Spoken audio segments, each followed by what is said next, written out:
ભીલવણ ગામે અનુસૂચિત જાતિના પીડિત પરિવારની મુલાકાત લેતા કેબિનેટ મંત્રી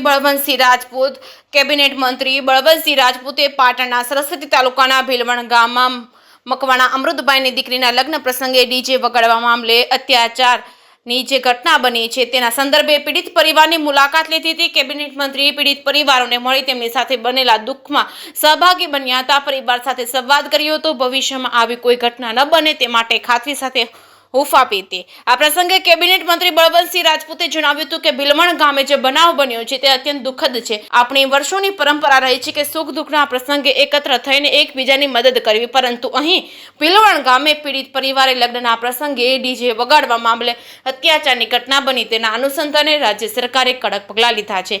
ગુનેગારોને છોડવામાં નહીં આવે અને રાજ્ય સરકાર પીડિત પરિવારની સાથે છે અને સાથે રાજ્ય સરકારની યોજનાઓનો લાભાર્થીઓ સુધી પહોંચે તે માટેની તમામ વ્યવસ્થા કરવામાં આવશે। પરિવારને ખાતરી આપતા કેબિનેટ મંત્રીએ જણાવ્યું હતું કે કોઈ પણ પ્રકારની ચિંતા કરતા નહીં, સરકાર તમારી સાથે છે। જે કેસની ગુજરાતી સાથે પ્રવીણ પંચાલ, પાટણ। આજના ભીલવણ ગામે અમારી સાથે પધારેલા તમામ પદાધિકારીઓ, અધિકારીઓ, સમાજના આગેવાનો, આજે ભીલવણ ગામે એક બનાવ બન્યો હતો।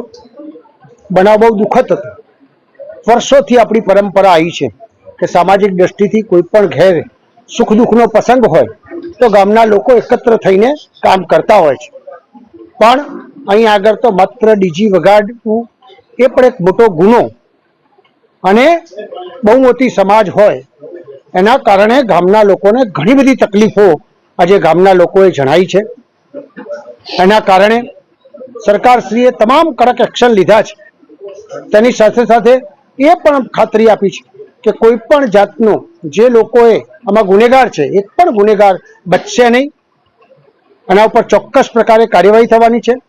તેની સાથે સાથે અનેક પ્રકારના અન્યાયો ગામતરમાં કેટલાય સમયથી ગમે તેટલા પ્લોટો માગે તો પણ અમુક સમાજના ભાઈઓને જ મળે, બાકીના કોઈ પણ સમાજના ભાઈને આજે પણ આપવામાં આવતા નથી। ગામવાડી જોતી હોય તો ગામમાં પણ આ પ્રકારની વ્યવસ્થા નથી। સરકાર આ પ્રકારે પણ પોઝિટિવપણે વિચાર્યું છે અને જે લોકો છે એમને ખાતરી આપવામાં આવે છે કે આપ જરા પણ ચિંતા કરશો નહીં, સરકાર તમારી સાથે છે।